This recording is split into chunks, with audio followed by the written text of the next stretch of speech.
to put the sound on because there's no sound there. So we got to put sound there. All right. And back to the presentation from current slide. Yeah, there we go. Again.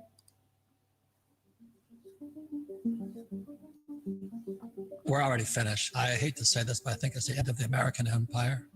Our Federal Reserve Bank, our Treasury, and our government has messed up the US dollar so much that they have to find a way to keep people happy. Your voices.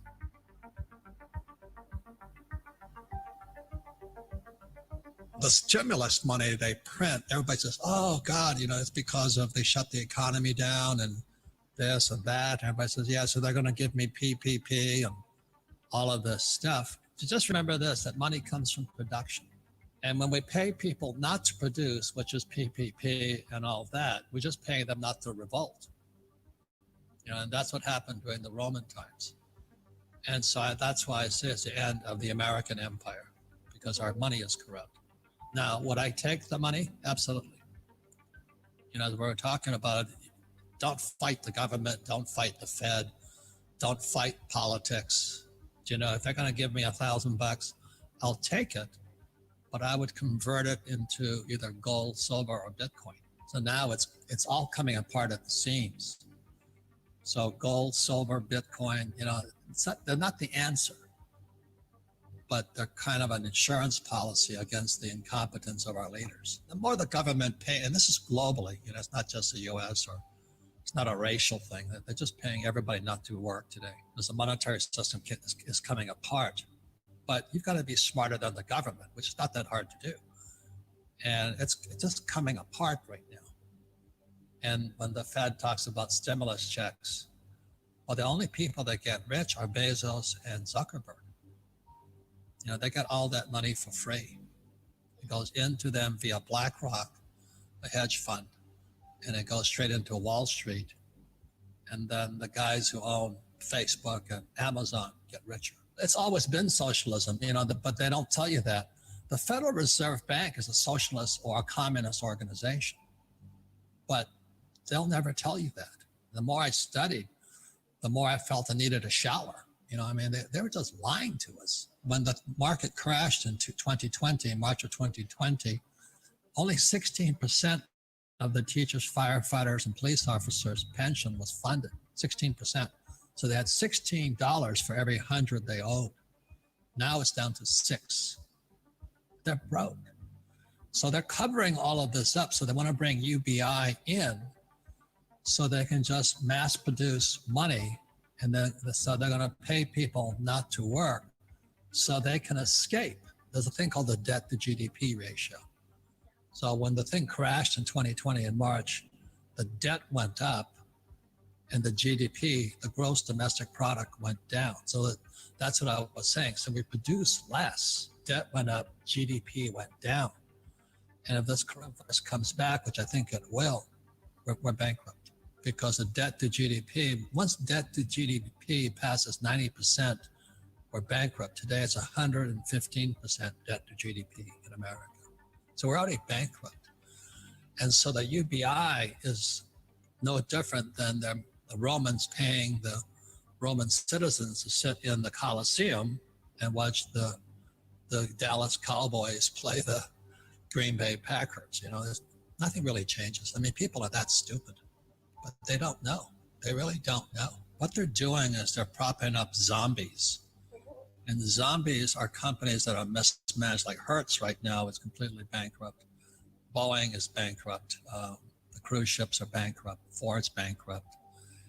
And the Fed, the Treasury, and Wall Street keep propping them up. Well, it makes it harder for your generation. Like I always said to the millennials, man, you guys have been screwed. It's a monetary war, which is why I always ask the question, why doesn't school teach us about money? That's not an accident. So that's why, I say to your generation, with that iPhone, become an entrepreneur. So you don't need the job security, nothing wrong with it, but you don't want to need it. And you don't need the UBI, you don't need the paycheck. If you can get off of needing that paycheck, you're free. If you can make your own money. You want to be anti-fragile. The harder it's on you, the stronger you want to get. And as you know, there's a lot of snowflakes out there, and a lot of cream puffs, and a lot of wimps. And it's their right to be a wimp, but they're still wimps. I was watching CNBC. That's another communist organization. But they had this guy named Jim Grant get on there, and he was explaining exactly what I'm saying to you guys. We can't just keep printing this money. And so CNBC asked him, I said, so what should you do? He says, buy gold and buy silver. He said, they're going to destroy the dollar. And the guy, Joe Kernan of CNBC, says, that's such an old idea. You know, gold and silver have been here since God created this earth. And Bitcoin is the next replacement to that. So for your generation, it really is to get outside of what mainstream media says is the right way to think, and think for yourselves. People still say to their kids, go to school, work hard, you know, save money, save till it hurts. It's really stupid. And that's because people cannot think, because they went to school to get that job.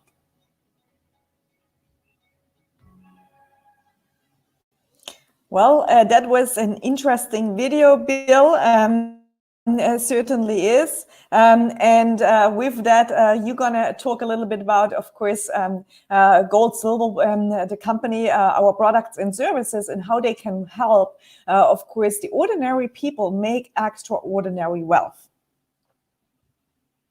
Well, thank you, Claudia. Can you hear me okay? Yes, I can. No echo? No echo. Okay, great. What's the takeaway from this particular video? Primarily, the main takeaway that I got from that is, number one, is that countries are broke. It's not just a US phenomenon, it's a global phenomenon. And you have more money being printed each year than what the total, in one sense, what the GDP or the production of that particular country actually is. So where does that leave you and I? Well, if you're in the UK or you're in Australia or in North America or something, or even Europe, of course, and you're heading towards retirement, you may have pension funds you've been saving towards for decades. Is that pension fund going to be there?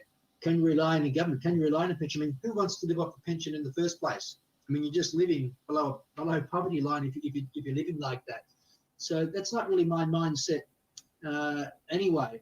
And the monetary system that Robert's speaking about is absolutely correct. I mean, in fact, I met Robert Kiyosaki in 1998, 1999, Melbourne, Australia, when he launched his book, Rich Dad, Poor Dad. And I invested in actually two of his companies, put quite an amount of money into two of his companies that he floated. It's back in the 1990s, and today my children still own one of the shares in those particular companies, which was a private company, become a public company on the Canadian Stock Exchange. So when you're investing in good assets, in good companies, it's around for generations, over 20 years in one sense. But what he's primarily saying about money, one is the system is broke. Secondly, governments keep printing money. They just keep printing this stuff. And you might think to yourself, why is that a problem? Well, if you keep issuing more currency into a particular economy and the economy is not growing, it causes inflation. And inflation, by design, strips wealth from you and your family back to the central banking system. So you go to work or you go to your office each day, whatever it might be, you're providing labor, you're providing maybe 50 hours per week labor, and you're getting paid in a currency that's losing value. That's unjust. And the rule of thumb is, under every 10 years, less than 10 years, the paper currency that you're earning right now, I don't care if it's the US dollar, the British pound, the euro, the Swiss franc, Australian dollar, in Nigerian naira, which can be much higher, Romanian lei, whatever the currency is, probably 7 to 8 years, it's going to have less than half the buying power than what it has today. That means all of us, but the wealth is slipping through our fingers. We save, most people put the money in the bank. They don't understand this particular concept. And the wealth is just slipping through the fingers back to the central banking system through the effects of inflation. This is totally unjust, and you will work all your life. If you don't understand this, you're going to work your entire life, 50 hours a week for 40 years, which is 100,000 hours of your time, and pretty much retire about broke. And then maybe live on a pension if the government could afford a pension plan, if it's still there when the time comes for you to be able to get yours. So what do we do about this? Well, we're talking about here about gold. So what's the purpose of gold? Well, gold is not an investment. Gold is really a hedge or it's protection. It's an insurance policy against the effects of inflation. Now, in 2003, let me back up before that. I've been in business since 1986. I owned 4 hotels over 20 years. In fact, I've seen Claudia a photo today of myself with my 2 brothers in our first hotel that we purchased a long time ago now. And when I sold the last hotel, I wanted to put some of my proceeds of the sale into an investment, because the money, as you've just learned, if money is not working for you, it's going backwards, okay, big time, through the effects of inflation. And with negative interest rates now around the world, you get nothing on your money in the bank. So you're actually penalized for being a saver. That's a whole other discussion, though, of course. But it comes back to a key point here regarding why precious metals. So at the meeting at the banker, Philip Judge in Zurich, Switzerland, at the Grant Thornton Accountant's Office, I was there for 2 reasons. One, to invest in an energy fund, but secondly, to get myself involved in some gold and silver. And up until that point, I had no idea about gold and silver. Never used it, never bought it, had no understanding of it, to be quite honest. And he said to me, Bill, he said, throughout history, rulers of empires, royalty, and the financial elite always put part of their paper wealth into physical gold. And I thought, that's interesting, but you think about who would own gold, you probably think of royalty, financial elite, and rulers of empires, which is absolutely the truth. They have the knowledge, they have the wisdom. And he said, you can go back, and the reason being is that you can go back to Roman times, and 1 ounce of gold, I've got 1 ounce of gold here, troy ounce, which is 31.103 grams. You can go back to Roman times, you can go back thousands of years ago, and 1 ounce of gold would actually clothe a person, would actually buy a toga and a pair of leather sandals. In 1920, so 100 years ago, the same deal. 1 ounce of gold was actually had a fixed price of $20.67. So this greenback actually back at those years was actually a promissory note for 1 ounce of gold. So I could go to a bank, hand in my piece of paper, and they would give me 1 ounce of gold. So I could go into any department store in the 1920s, and with my $20 note, buy myself a 3-piece suit, shirt and tie, and leather shoes. And then the next question, Mr. Judge, the banker, gave to me, he said, Bill, here we are in downtown Zurich. What can you do for $20 today? Now I asked you the question also. What can you do in your part of the world with $20 US today? Their answer is probably not much. In Zurich, I get 3 cappuccinos. In Dubai, depending where I go, if it's Starbucks, I'll probably get 3 or 4 cappuccinos as well. It's a pretty standard particular pricing.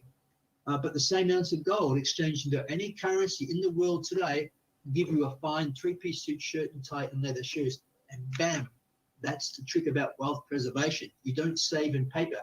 You earn, you provide your labor, you're getting paid in the currency. You take that currency and you put that currency to work for you. You sow it in seeds of assets. In gold and silver is a very small part of that. And through Utopian Global, we provide that platform. We provide it to make it available for all people. You can get started on a gold and silver savings program from as little as 25 euros per month, less than $1 a day, and you're converting paper into physical metals. It's highly flexible, highly liquid, which is really important because if you're like Claudia, who's been very, very smart for 12 years, because we've been doing this for 12 years, she's been taking her part of her commissions and part of her paper wealth and converting it to physical metals, gold and silver, for a long time. She may only take 5 or 10, maybe 15%, it may vary. But month after month, regardless of what the price is, she's taking a little bit of paper and converting it into precious metals. And she's accumulated, I would say, a nice stash of gold and silver. And of course, while paper money's been losing its value, she's been preserving her wealth significantly. In fact, silver, even this year, has rallied from under $12 in March up to $29. It's around 26.70 right now. And gold, of course, broke its all-time high of 1,920. So it's quite a volatile market. But what does it actually mean? This means our currencies are getting weaker at the moment.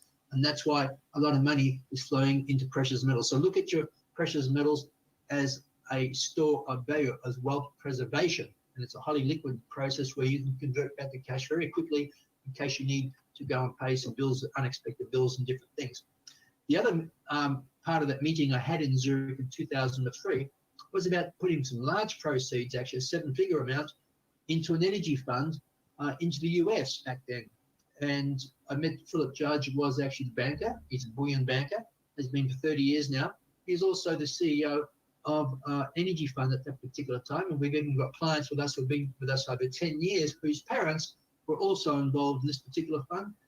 And I know Claudia got involved in 2006, but I flew to America in 2004 after I was introduced to this fund because I wanted to do my due diligence. If I'm putting a large amount of money into an asset, I want to know, first of all, who's managing it, who's on the ground, who's managing the asset, are the assets really there?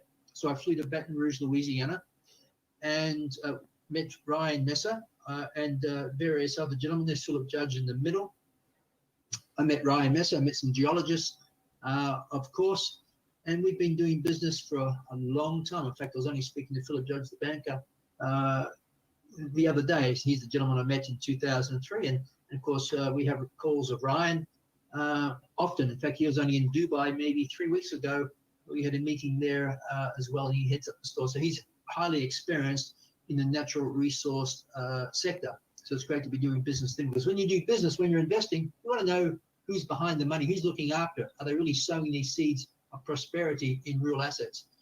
And regardless of the challenging year we've had in 2020, fortunately, we have some great assets. Now, in the 1st of August last year, we settled on the Raccoon Bend asset in Texas. Huge asset in the sense of area. It's 5,600 acres. But when it comes to the mineral reserves, there's about 156 wells producing 750 to 800 barrels per day and expanding. And it's got reserves in it.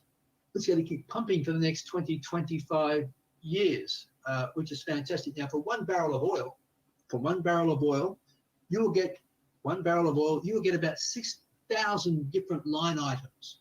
The roads we drive on, the dashboards of the car, different, the cars that we drive, the materials in your home. Much of this comes from natural resource petroleum products, don't they? Now, why we believe in greener energy when it comes to transportation, that's a no-brainer. That is the trend. We want to go that particular way to reduce the carbon footprint.